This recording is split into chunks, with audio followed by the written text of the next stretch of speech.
এতদিন পরে স্বপ্নটা পূর্ণ হয়ে গেল। চট্টগ্রাম শহরে 1 কাঠা জায়গার উপরে সুন্দর একটি ফ্ল্যাট তৈরি করে ফেললাম নিজের ইনকামের টাকা দিয়ে। ব্যাংকে যদি 1 লক্ষ টাকা রাখা হয় তার মধ্যে আমার 800-900 টাকার উপরে কোনো সময় দেয় না। তো চিন্তা করলাম ব্যাংকে টাকাটা না রেখে খালি জায়গা পড়ে আছে, ওইখানে ঘরটা বেঁধে দিয়ে আমি মাসে যদি 13-14 হাজার, 15 হাজার, 16 হাজার টাকা ঘর ভাড়া পাই তাহলে আমি একটু সচ্ছল চলতে পারবো, সেই চিন্তা করে সিদ্ধান্ত নিয়েছি। আস্তে আস্তে করে ঘরটা বেঁধে ফেললাম, নিজের টুকিটাকি টাকা পয়সা জমিয়ে ইনকামের পয়সা দিয়ে নিজের ঘরটা নিজে তৈরি করলাম। সাহস করে দাঁড়িয়েছি। ঘরটা আলহামদুলিল্লাহ 2 মাসের মধ্যেই আমার ঘরটা রেডি হয়ে গেল। ঘরটা ইতিমধ্যে ভাড়া হয়ে গেছে, অ্যাডভান্স দিয়ে গেছে ভাড়াটি। 1 তারিখের মধ্যে ভাড়াটি ঢুকতে পারবে। এই তো আজকে ঘরটা ফ্লোর ঢালাই হবে। তো ফ্লোর ঢালাইতে রড লাগবে আমার, কিছু রডের এস্টিমেট দিয়েছে মিস্ত্রি, এগুলো কিনতে গেলাম। সাথে আমি আমার ভাইজিকেও নিয়ে গেলাম। আমার ভাইজি আমার সাথে যাওয়ার জন্য কান্নাকাটি করছে, তো তাকে নিয়ে গেলাম রড কিনতে। একটা রুম ফ্লোর ঢালাই করতে আমার লেগেছে প্রায় 69 কেজি 600 গ্রাম রড, তার মধ্যে ফ্লোর হবে। আর রডগুলি যদি গোটা গোটা কিনে নিয়ে আসি, এগুলা কাটতে গিয়ে অনেক ছাটছুট বের হবে, অনেক ঝামেলা হবে। তো আমি একেবারে রড কিনে ওখানে বসে রডগুলি কেটে নিলাম। প্রায় 6,500 টাকার মতো রডের দাম আসছে। অনেক রোদ, প্রচণ্ড রোদের মধ্যে আমার আম্মু সাথে ছিল, আমার ভাইজিকে নিয়ে রডগুলো কিনতে গিয়েছিলাম। যেহেতু রাত কালকে সকালেই ঢালাই হবে, তো আজকে রডটাকে কিনে কেটে কুটে ঠিকঠাক করে দিতে হবে মিস্ত্রিকে। সিমেন্ট, ফ্লোর ঢালাইয়ের সিমেন্টের এস্টিমেট, রডের এস্টিমেট নিয়ে নিলাম আজকে। তো এরকম টুকিটাকি করতে করতে আসলে দেখা যাচ্ছে কাজটা হয়ে গেল আল্লাহ আল্লাহ করতে করতে, আলহামদুলিল্লাহ। কারণ জায়গা থাকলে জায়গা খালি ফেলে রেখে কোনো লাভ নাই। যেহেতু আমাদের এখানে চিটাং শহরে অনেক ভাড়া ঘরের অনেক চাহিদা, তো আমি সেই চিন্তা করে টাকাটা ব্যাংকে না রেখে আমি চিন্তা করলাম টাকাটা আমি ঘর বেঁধে দেই, ভাড়াটিয়া ঘরটা ভাড়া দিয়ে দিলে আমার কিছু ইনকামের পথ আসবে, ফিক্সড একটা ইনকাম।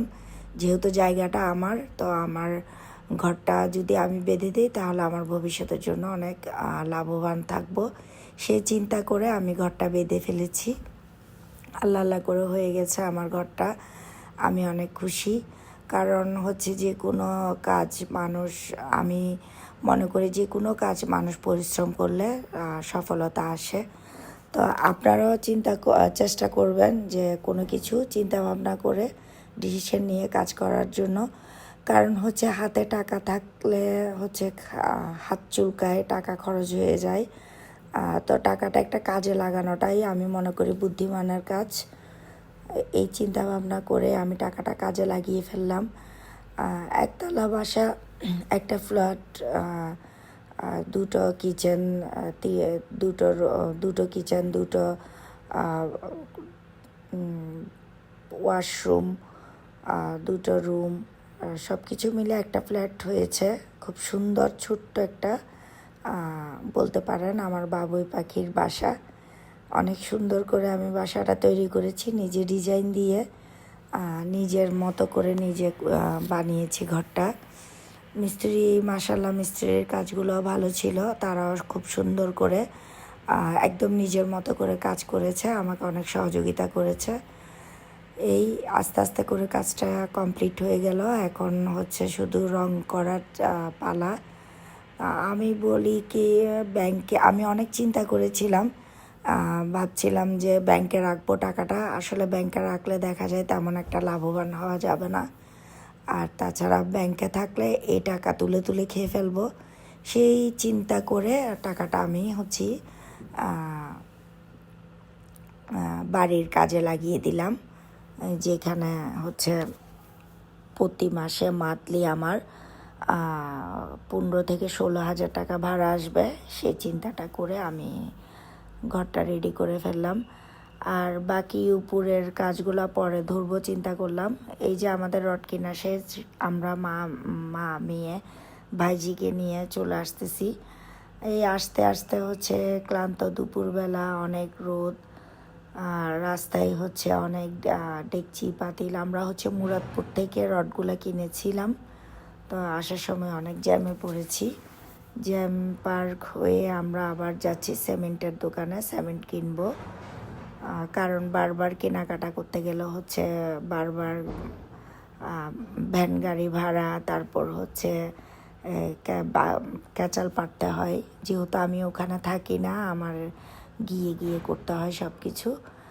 আবার রাস্তায় হচ্ছে দেখলাম, যেহেতু এখন শীতকাল আসছে, জলপাই, তেঁতুল, বিভিন্ন মানে টক জাতীয় খাবার, এগুলো দেখলে আসলে মেয়েদের অনেক লোভ লাগে, লোভনীয় খাবার।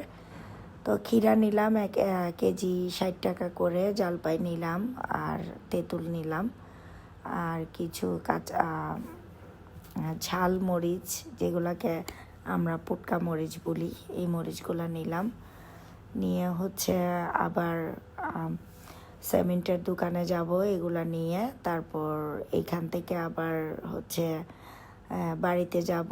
এগুলা জিনিসপত্র, মাল যেগুলো আমি হচ্ছে কেনাকাটা করে বাড়িতে পাঠিয়ে দিয়েছি, ওগুলিকে মালগুলি বুঝিয়ে নিয়েছে মিস্ত্রি, ঠিক মতো দিয়েছি কিনা এগুলো দেখে তারপর হচ্ছে আমি আমার বেবিকে স্কুল থেকে নিয়ে হচ্ছে বাসায় যাব।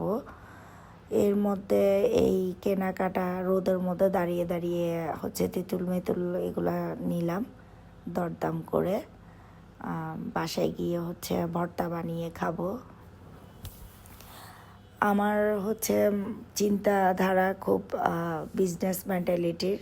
আমি টাকা দিয়ে টাকা আনার চিন্তা করি সব সময়, কারণ আমি টাকা থাকলে খরচ করতে পারবো অনেক, খরচ করার জায়গার অভাব নেই। কিন্তু ইনকামের পথ বের করার জন্য আমি মনে করি খুব সুন্দর করে চিন্তাভাবনা করে ইনকামের পথ বের করা উচিত। আর মানুষের ফিক্সড ইনকাম থাকলে হচ্ছে মানুষের আয়ের চিন্তাটা থাকে না। অন্তত থাকা, খাওয়া, নিজের সচ্ছল চলা, এই জিনিসটা ঠিক থাকলে মানুষের অনেক স্বস্তি, মানুষের দৈনন্দিন জীবনটা অনেক স্বস্তিতে থাকে। এই যে আমার হচ্ছে নিজস্ব গ্যাস, পানি, কারেন্ট সব আছে, তো আমি ভাবলাম জায়গা যেহেতু খালি পড়ে আছে, এই জায়গাটা জাস্ট হচ্ছে 1 কাঠা জায়গা, 1 কাঠা জায়গার মধ্যে এত সুন্দর একটা বাড়ি হবে আমি ভাবতেও পারি নাই। পুরো বাড়ি হচ্ছে রং করার পর কেমন লাগে অবশ্যই আমি ভিডিও আপলোড দিব, আপনারা বলবেন। এই রুমটা হচ্ছে বেডরুম, এটা অবশ্যই বলবেন আপনারা কেমন হয়েছে বাড়িটা। চেষ্টা করেছি, নিজে ডিজাইন দিয়ে তৈরি করেছি। আর এই জায়গাটা যেখানে তীর চিহ্ন হয়েছে ওইটা আমি পার্টিশন রেখেছি সামনের রুমের জন্য। ওখানে দরজার অর্ডার করেছি, দরজা লাগাবে। এই এত কিছু করার পরে ঠিক দুপুরবেলায় বাসায় এসে ক্লান্ত অবস্থায়, খুব খিদা লেগেছে। ফ্রেশ হয়ে আগে হচ্ছে আজকে হচ্ছে খিচুড়ি আর ডিম, খিচুড়ি দিয়ে ভাত খেয়ে নিলাম। থ্যাংক ইউ সবাইকে।